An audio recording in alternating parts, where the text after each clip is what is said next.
One of the things that occurred to me when you were talking so much about EMPs is that when they go off in maybe, a network of friends, as you described, instead of an intentional community, which we'll get into the details of that next time, or whether they have the means to do it on their own with their family and friends themselves, they can't assume that the same types of equipment that runs an average farm or homestead will be of any use at all, because all the modern vehicles are subject to complete breakdown in the presence of an EMP, right?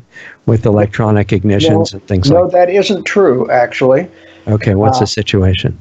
Well, the latest data from government testing is that it will take about 6 to 8 high-altitude nuclear strikes to cover the entire United States and take down the grid. Okay. And the highest radiation that affects cars will be in about a 300-mile circle under each one of those nuclear weapon, high-altitude nuclear explosions. The cars have about a 70% of being damaged if they're under one of those 300-mile circles, but only a 20 to 30% chance outside those circles. And so that's interesting. Okay. What happens is, because of the eddy currents that are induced by this electromagnetic field in these computer chips, that they will shut down. But many cars, when you turn the key off and restart it, will reboot those computers and they will restart. Wow. And some cars are less susceptible. The older the car is, the better. It doesn't have to be pure 1985 non-computers. A lot of early diesel cars, even up into the year 2000, have very simple computers that will more easily survive that. And it's also, and we can get this in next week, but it's very inexpensive to go get, if you have an older vehicle, go get an extra computer from the junkyard and keep it in an ammo box or a Mylar EMP bag so that you can replace the computer if it goes down. Don't they have multiple wireless transmitters and things like that that would be affected all through the car?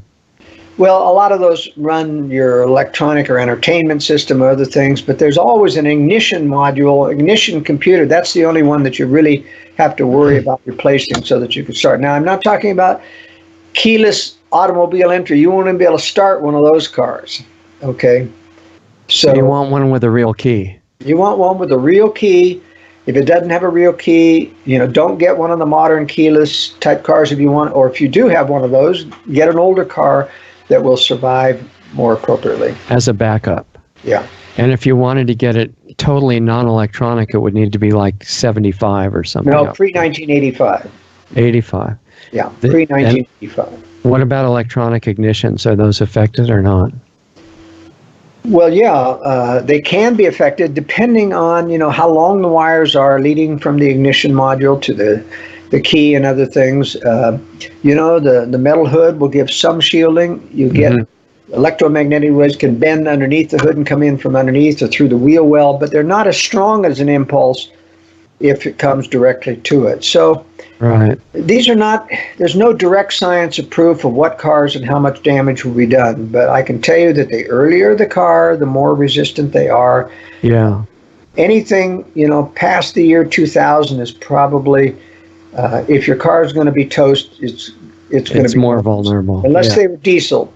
Volkswagen diesels, for example, up through about 2007 or 8 have a minimum amount of electronics involved with the ignition. Well, and diesels in general have no ignition, right? So they're That's right. much less electronics. Yeah. Once they start by compression, for example, if you can even take two battery leads and take the fuel solenoid. That's the only thing that would stop a diesel from running, is the electricity is cut off to the fuel solenoid that lets fuel into the ignition. Yeah. And so all you got to do is take two leads from a battery and start that solenoid, and you can push it downhill and start a diesel car if you've got. But if you have an automatic transmission, you can't push start it. That's why I always believe in diesel vehicles with manual transmissions. That's interesting. Tell me again, what's inappropriate about the automatic transmissions? You can't push start them. Yeah, that's right. That's right. Yeah. Okay. You can't So- tow them to start it. You can't do anything with it unless you have electricity to disengage or to engage that transmission. So you want a manual transmission. If you can't drive a manual, learn to drive one. They're Yes, fun. not that hard. Yeah. And I noticed that they're not training mechanics anymore to work on the pre-electronic cars. You have to go to a private mechanic. Yeah, but they're not. It's not that difficult. You can do it more yourself than the ones that run on computers. That's right. Okay. Well, I'm looking forward to next week for the exciting finale of this whole thing and what everybody can do with it. So, Okay. thanks for being with us again. I really appreciate it. And this is going to be valuable for a lot of people, I'm sure. Okay. We'll see you next Sunday. Have a good week.